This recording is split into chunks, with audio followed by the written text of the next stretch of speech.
우리 어린이 친구들 목사님을 봐주세요. 우리 시연이 목사님 보여? 자, 목사님을 보면 돼요. 자, 우리는 너무 어리지만 여러분이 만약에 세상을 떠나게 된다면, 그러니까 우리가 만약에 죽게 된다면, 여러분은 만약에 여러분을 사랑하는 남은 사람들에게 어떤 말을 해주고 싶어요? 우리 예전에 지지난주에 우리 같이 유서도 써보고 그랬었어요. 그죠? 그래서 너무 어리지만 우리가 이 세상을 떠나게 된다면 우리는 어떤 말들을 이 세상을 떠나면서 남기게 될까, 이런 생각을 한번 해보겠습니다. 오늘 본문은 예수님이 이 세상을 떠나시면서 우리에게 남기신 누가복음의 말씀이에요. 그러니까 예수님이 마지막에 하신 말씀이라고 아마 봐도 될 것 같아요.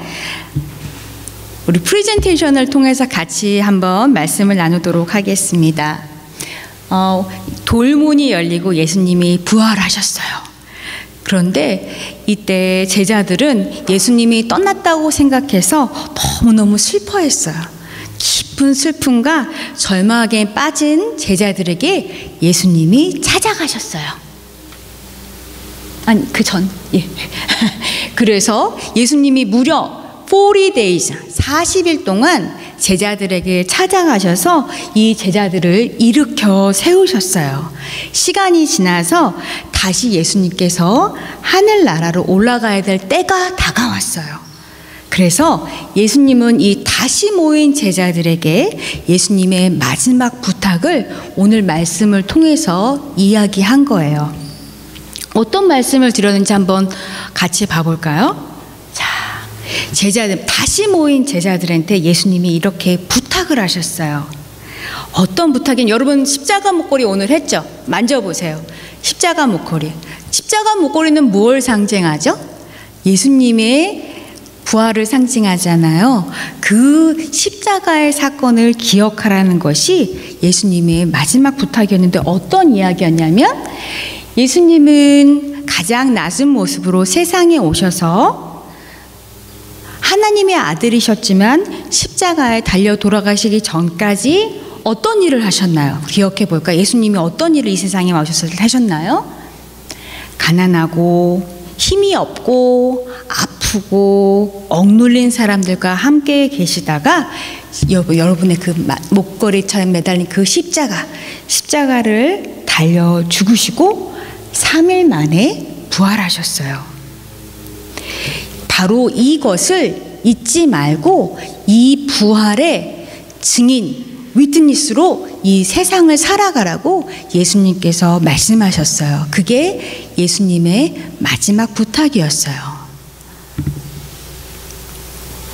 그래서 예수님은 이 십자가 사건을 기억하는 제자들에게 세상 많은 곳으로 흩어주셔서 그 십자가 사건을 많은 사람들에게 알게 하라는 부탁을 하고, 제자들에게 두 손으로 부탁을 받은 우리들에게, 제자들에게 자기 머리에다 손 얹어보세요. 머리에 이렇게 머리를 두 손을 들어서 제자들을 축복하시고, 그리고 난 다음에 우리를 축복을 먼저 하셨어요. 그냥 올라가신 게 아니야. 부탁을 하시고 우리를 축복하시고 그 다음에 하늘로 올라가셨어요. 자, 예수님이 우리에게 부탁하신 일이 뭐라고요? 십자가의 증인으로 살아가라고 우리에게 말씀하셨어요. 우리에게는 정말 많은 꿈이 있어요. 어렸을 때 너는 꿈이 뭐야? 그렇게 물어보면 우리 어떤 이야기를 하셨었나요? 나는 대통령이 될 거예요. 나는 과학자가 될 거예요. 나는 선생님이 될 거예요. 막 여러 가지 꿈이 있어요. 여러분에게도 꿈이 있죠. 마음속으로 말 안 해도 여러분이 가진 꿈이 다 하나씩 있을 거예요. 근데 이 꿈에다가 예수님은 한 가지를 더 얹기를 봐요. 우리 꿈이 있으면 그 위에다 한 가지를 더 얹는 거예요. 그게 뭐냐면, 우리가 꿈을 꾸며 살아갈 때에 예수님의 십자가의 증인으로 사는 것이 우리의 꿈 위에 이렇게 얹어져야 된다고 말씀하셨어요. 그래서 우리가 어디를 가든지 우리의 꿈과 함께 십자가의 증인으로 살아가는, 그래서 부활의 기쁨을 복된 복음의 소식을 많은 사람들에게 전하는 저와 여러분이 되었으면 좋겠습니다. 그래서 이 시간은 저희가 교회학교 아이들이가 늘 하는 모션이 있어요. 말씀을 끝나면 오늘은 같이 해보도록 하겠습니다. 저를 따라 하시면 돼요, 여러분. 부활의 증인인 멋진 나를 축복해. 자, 옆 사람을 향해서 말하겠습니다. 부활의 증인인 멋진 너를 축복해. 우리를 축복하겠습니다. 부활의 증인인 우리를 축복해. 자, 축복을 나누도록 하겠습니다. 이 시간 손을 모으고 기도할게요. 예수님은 우리에게 마지막 부탁으로 십자가의 증인으로 살아가라고 말씀하셨습니다. 우리의 마음속에 용기를 주시고 지혜를 주셔서 십자가의 증인으로 당당하게 살아가는 우리 어린이들과 우리 어른들 모두 되어줄 수 있도록 주님 함께해 주세요. 예수님의 이름으로 기도했습니다. 아멘. 사람들은 나이가 들면서 점점 그 육체적인 변화가 생기죠. 키도 나이가 들면서 키도 줄어들어요. 몸무게도 빠지고 얼굴도 변합니다. 보이는 부분에 많은 변화들이 생기게 되는데 보이지 않는 부분에도 사실 많은 변화가 있다라고 합니다. 대표적인 변화가 감정의 변화죠. 그래서 나눠지는 때가 있는데 30대, 60대, 80대 이런 기점으로 나눠진다 그럽니다. 그래서 뭐 호르몬의 변화도 생기면서 감정의 기복도 심해지고 어떤 분들은 점점 고집이 세진다고 그래요. 고집이. 그래서 여러분들 아마 실감하시는지 모르지만 이유가 다 있습니다. 이유가. 그래서 신경뇌과학자가 2,000명을 대상으로 검사를 했어요. 검사를 했는데 사람은 34살부터 뇌 앞부분 전두엽이라고 하는데 이 앞부분이 0.2%씩 1년마다 줄어든대요. 34살부터 60세가 되면은 0.2%에서 0.5%가 된답니다. 그 10년이면 5%가 줄어드는 거예요. 그죠? 계산이 잘 어렵잖아요. 그죠? 이게 저희 전두엽이 자꾸 줄어들어서 그런 거예요. 전두엽이 어떤 기능을 하냐면 판단하고 추리하고 논리적으로 뭔가를 생각해야 하는데 연세가 점점 들수록 전두엽이 점점 줄어들기 때문에 그 기능이 약해질 수밖에 없는 거죠. 그러니까 자꾸 생각하는 게 사실 힘듭니다. 어떤 어려운 문제들을 뭔가 이렇게 고민하고 결정하는 인지적인 능력이 그냥 본능적으로 줄어들 수밖에 없는 게 바로 저희들의 몸이라는 거예요. 오늘 함께 예배드리는 우리 친구들은 빠릿빠릿합니다. 뭐든지 결정하고 선택하는 게. 그러나 우리의 육신은 나이가 들면서 우리 뇌가 점점 줄어들기 때문에 판단이 굉장히 어려워져요. 그래서 한번 결정한 거를 번복하는 거를 싫어해요. 그래서 그걸 자꾸 강요하면 신경질이 나기도 하고 하는 겁니다. 그래서 저희 부모님, 뭐 할아버지, 할머니, 우리 친구들도 마찬가지죠. 부모님, 할아버지, 할머니 이렇게 함께 지내면서 이렇게 뭔가 한번 결정한 거를 바꾸거나 자꾸 바꾸려고 할 때 화도 나고 어떤 감정적인 변화를 보이는 일들을 우리는 이해해야 된다라는 부분입니다. 우리 아이들도 우리 친구들도 부모님, 할머니, 할아버지에 대해서 이해할 수 있는 부분이 있어야 된다라는 거죠. 그럼에도 불구하고 저희가 우리 교회 우리 성도님들 60대, 70대, 80대에 있는 우리 성도님들을 제가 이렇게 쫙 보면은 연세에 비해서 굉장히 활동을 많이 하시는, 굉장히 똑똑하십니다. 우리 교회 성도님들이 전도엽이 하나도 안 줄어들으셨나 봐요. 더 활발하게 활성화되는지도 모르겠습니다. 찬양을 하시고 교회 여러 가지 일들을 하는 걸 보면서 우리의 육신은 날마다 줄어들고 약해지지만 하나님이 그 부족한 부분을 채워가시는구나. 우리 육신의 연약함을 하나님의 은혜로 채우고 영성으로 채워주시는구나. 이게 하나님 믿는 자들의 축복인 줄로 믿습니다. 오늘 하나님께서 너희들이 어린아이들과 같이 되라 하신 말씀이 바로 이 말씀입니다. 우리의 육신은 날마다 연약해지고 후패합니다. 그러나 우리의 속사람은 날마다 강건케 되는 것이 바로 그리스도인의 축복인 것입니다. 그래서 오늘 주님은 우리에게 말씀하십니다. 너희들이 어린 아이와 같이 되라. 이 말씀은 낙심하지 말라 이 말씀입니다. 오늘 어린이 주일을 맞이하면서 주님께서 우리에게 우리의 육신이 후패하고 약해지고 부족해가고 우리의 생각도 어려워지지만 마음에 낙심과 절망이 찾아올 때마다 이 말씀을 기억하라 말씀하시네요. 어린아이와 같이 되라. 우리의 육신은 점점 연약해 가지만 우리의 속사람은 점점 젊어 어린아이와 같이 되라. 낙심하지 말라라는 이 메시지들을 여러분이 받아 누리시기를 축복합니다. 우리 주변에 있는 어린이들을 함께 봅니다.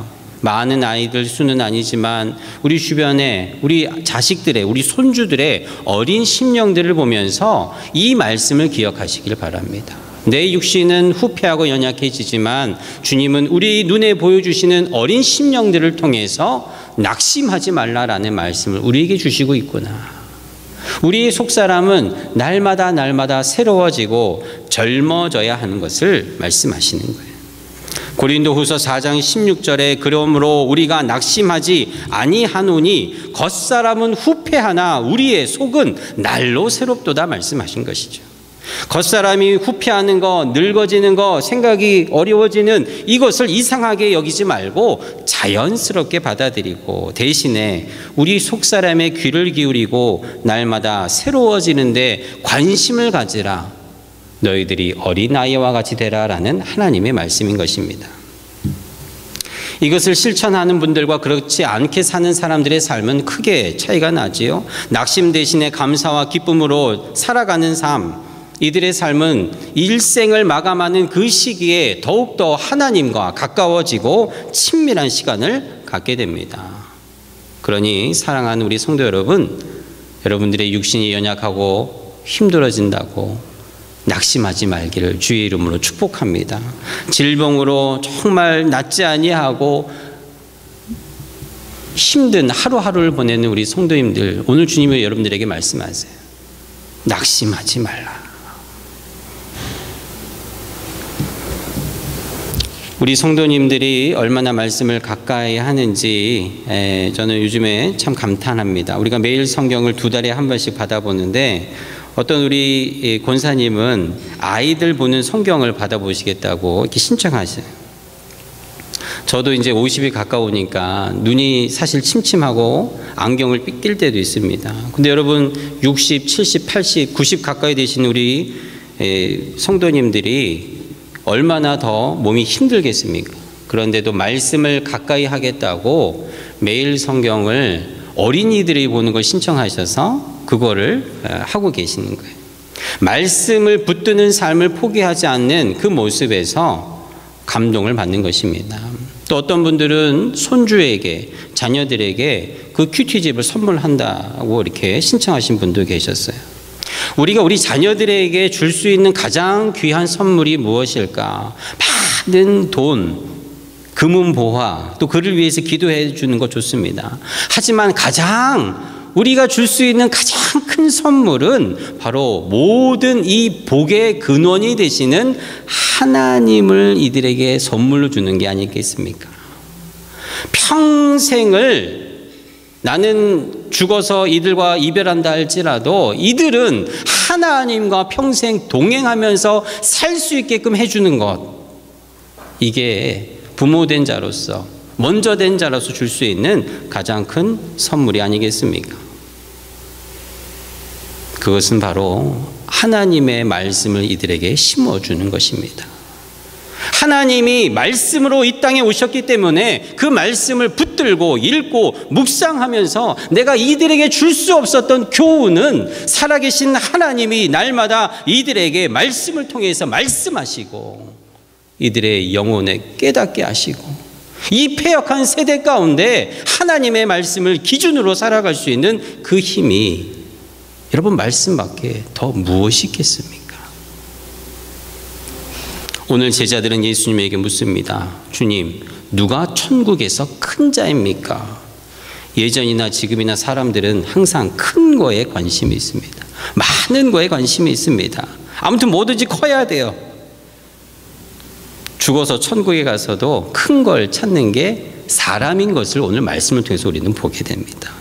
사람은 본능적으로 큰 것에 대한 컴플렉스가 있는 것 같습니다. 아무튼 다른 사람보다 크면 돼요. 다른 사람보다 많으면 좋은 게 많은 사람들의 본능이 있다라는 거예요.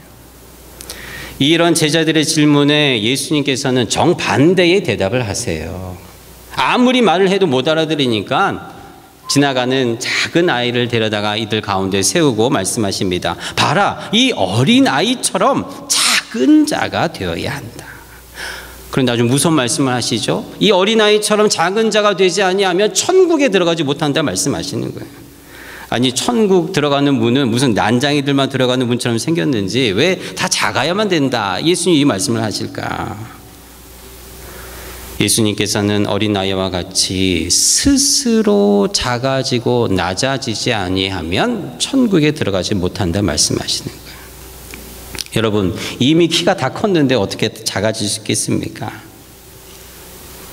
여기서 낮아지고 작아진다라는 말, 돌이켜 어린아이와 같이 되라. 이 돌이켜라는 말이 헬라어로 스트레포라는 말을 쓰는데요. 이거는 얼굴을 돌리다라는 뜻입니다. 방향을 바꾸다라는 뜻이에요. 너희들이 큰 것만 찾고 많은 것만 찾고 내가 더 많이 가지려고 하는 그 방향을 돌려서 아이를 보고 이 어린아이와 같이 작고 낮은 것을 추구하며 살라라는 것이 바로 오늘 어린아이와 같이 되라라는 말씀이에요. 제자들이 질문한 정반대의 삶을 살 때야만 천국에 들어갈 수 있다 예수님께서 말씀하시는 것입니다. 우리는 찬양합니다. 저 높은 곳을 향하여 날마다 나아갑니다. 그렇습니다. 성도들이 바라야 할 높은 것 하나는 천국밖에 없어요. 나머지 이 땅에서의 삶은 작고 낮고 낮은 삶을 추구하며 사는 것, 이것이 바로 어린아이와 같이 되라 주님 말씀하신 거예요. 오직 크신 주님 앞에 겸손으로 나아가 사람들에게 낮은 마음으로 섬기는 여러분들의 삶이 바로 천국의 삶이라고 예수님께서 가르쳐 주시는 거예요. 그런데 여러분, 요즘 아이들이 동심을 많이 잃어버렸어요. 우리 아이들도 자꾸 큰 것만 배웁니다. 성공해서 잘 먹고 잘 살고 편안하고 사는 게 우리 아이들 대부분의 꿈을 물어보면 그게 꿈이라고 이야기를 해요. 여기 사는 캐나다, 미국, 한국 할 것 없이 이 시대의 흐름이 그렇습니다. 그런데 100년 전만 해도요, 캐나다에서는 그렇지 않았습니다. 하나님께서 미국과 영국과 캐나다 100년 전만 해도 큰 복을 주셔서 이 시대에도 온 세계를 이끌어가고 있는 주역의 나라가 되고 있어요. 그때는 이 나라들이 낮은 곳을 향하는 복음을 붙들고 있었기 때문입니다. 복음으로 나라들이 가득했습니다. 여러분, 복음은 어디를 향해 흐릅니까? 복음은 낮은 곳을 향해서 흐르는 것이에요. 낮은 곳으로 흐릅니다. 그래서 예수님이 저 높은 곳에서 이 낮고 낮은 곳으로 내려오신 거지요. 이것이 오늘 예수님께서 제자들에게 어린아이와 같이 되라 말씀하신 말씀이에요. 복음은 절대로 위를 향하지 아니하고 아래를 향하기 때문입니다. 지난 목요일에 토론토에 한 묘지를 방문했어요. 캐나다의 최초의 의사 선교사인 로버트 그리어슨 선교사 묘지에 갔다 왔습니다. 이분은 1898년에 헬리팩스에서 안수를 받고 캐나다 동쪽 끝에서 조선에 파송한 최초의 공식 선교사 3분 중에 한 명입니다. 헬리팩스에 있는 달하우즈 의과대학을 나오고 캐나다 장로교단에서 파송한 의사 선교사이죠. 어쩌면 요즘 아이들이 꿈꾸는 것처럼 의사가 돼서 성공된 삶을 살아가고 법대도 가는 그러한 인생을 살 수 있었을 것입니다. 하지만 하나님이 축복하신 이 캐나다에 100년 전만 해도요, 젊은이들은 토론토 의대에 가서 조선의 선교사로 지원하는 낮은 곳을 향하여 살아가는 복음이 이 땅에 충만했던 축복이 있었다라는 겁니다. 그리어슨 박사가 의대생일 때 조선이라는 나라에 병원이 필요하다는 소식을 듣고 자원하여 손을 들었습니다. 물론 그때도 많은 사람들이 다 그러진 않았습니다. 거기 모인 사람 가운데 이 그리어슨 선교사님 혼자 손을 들었대요. 그리고 집에 와서 부모님에게 이 사실을 이야기합니다. 이때 그리어슨의 부모님이 이렇게 이야기합니다. 사실 이 그리어슨 목사님의 부모님 두 분이서 아프리카 선교사로 자원을 했었다라고 해요. 그런데 두 가지 이유 때문에 허락이 안 됐어요. 첫 번째는 정규 신학 교육을 받지 않아서이고, 두 번째는 가족이 너무 많아서 탈락이 됐습니다. 그래서 이들이 기도했습니다. 우리가 아들을 낳으면, 우리가 자녀를 낳으면 우리 자녀를 반드시 하나님의 나라를 위하여 선교사로 헌신하겠습니다. 그런데 그 아들이, 의대생인 이 아들이 알지도 못하는 조선인의 선교사로 가겠다고 자원하는 그 말을 듣고 이 이야기를 해줬다라고 합니다. 화면에 보시면은 아마 사진이, 그 가족 사진이 나오는데요. 사모님과 함께 결혼해서 조선의 선교사로 간 그리어슨 선교사님은 의사이면서 음악가여서 당시 조선의 성진 오케스트라도 만들고, 신학교에서는 신학도 가르치고 과학도 가르치고 역사도 가르치고 하는 일들을 했다라고 합니다. 1898년 PEI 샬롯타운에서 목사 안수를 받고 바로 한국으로 떠나 사진에 보시는 사모님과 함께 36년 동안 조선에서 사역하시고 또 자녀들과 함께 은퇴하시고 다시 토론토로 와서 우리 토론토에 지금 묻혀 계십니다. 윌리엄 존 맥켄지 선교사의 헌신으로 우리 이 그리어슨 선교사님, 또 지금까지 300여 명에 가까운 선교사들이 어린아이와 같은 마음으로 복음을 붙들고 조선에 가서 헌신하고 지금의 한국을 이만큼하게 세워놓은 주역이 되었다라는 것을 우리가 기억을 해보게 됩니다. 오늘 말씀을 정리하면서 예수님께서 제자들에게 어린아이와 같이, 돌이켜 어린아이와 같이 되지 아니하면 천국에 가지 못한다라는 이 말씀, 너희들이 스스로 낮아지지 아니하면 천국에 갈 수 없다라는 이 말씀을 여러분 마음 가운데 다시 한번 새기셔서 이제는 우리가 우리의 바라보고 나아가야 할 방향이 더 낮고 좁은 문을 향해 가는 어린아이와 같이 되어야 함을 깨닫고, 무엇보다 우리에게 맡겨주신 자녀들을 어떻게 하면 하나님의 말씀으로 이들을 양육시키고 가르치고 평생의 말씀 붙들고 살아갈 수 있는 하나님의 사람으로 키울 수 있을까 고민하고 기도하고 실천하는 저희들이 되어야 할 것입니다. 무엇보다 우리 아이들, 우리 자녀들의 꿈은 하나님 나라를 위하여 쓰임받는 하나님의 축복이 있어야 함을 우리가 다시 한번 기억하고 기도하는 어린이 주일이 되기를 주의 이름으로 축복합니다.